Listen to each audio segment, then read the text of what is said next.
Hello, my name is Tammy O'Callahan, and I'd like to discuss a little bit about the formation of education in America and how that intersected with evangelical Christianity. This topic is of particular importance to me because I've spent the last 23 plus years homeschooling my own children. The first public school law ever passed in America said that since, quote, one chief project of the old deluder Satan, end quote, was to keep us from knowing Scripture, schools should be established to teach reading and writing so that children could read Scripture.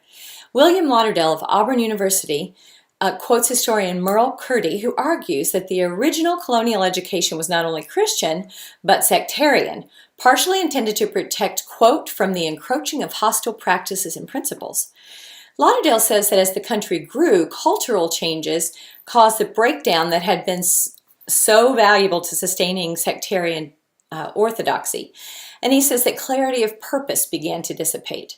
As public schools began to develop what we see as their current form during the 19th century, Christian religion became less of a focus and sectarian purity was the first casualty. Horace Mann, an early architect of public education in America, knew that he could not get by without teaching or allowing the Bible in school. But he was so afraid of offending all the different sects that his solution was to allow children to read the King James Bible, but without any commentary. Lauderdale says that the effect of this was to, quote, strip all substance from this type of education.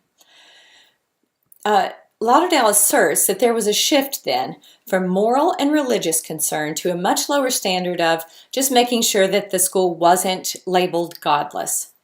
Things only got worse from there. In an essay on the Answers in Genesis website, Lyle Weinberger says that practically every moral measurement for schools is on a downhill trend. And he asserts that this began to be much worse in the mid-60s. During the 20th century, the atheist religion in our country decided to mount court cases that would object to basically every shred of Christian teaching in the public school. And they did win those court cases and eventually, for all practical purposes, kicked God out of public education. While some might argue that these changes were merely to create a neutral ground for children to learn, we learned this week from the video with Dr. Heinzen and Dr. Schultz that the public square never remains neutral.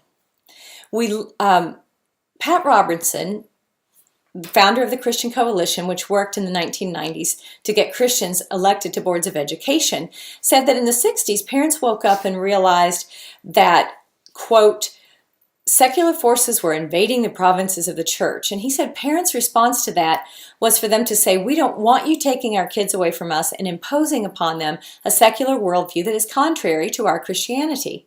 What was the alternative for Christian parents? Enter people who began founding distinctly fundamentalist Christian schools, like Arlen and Rebecca Horton in Pensacola, Florida, Bob Jones in South Carolina, Dr. Ronald Godwin all over Florida, and eventually he came up to Virginia and helped Dr. Jerry Falwell expand Liberty University. Godwin said that during this time he began to see what he called a burgeoning Christian educational field.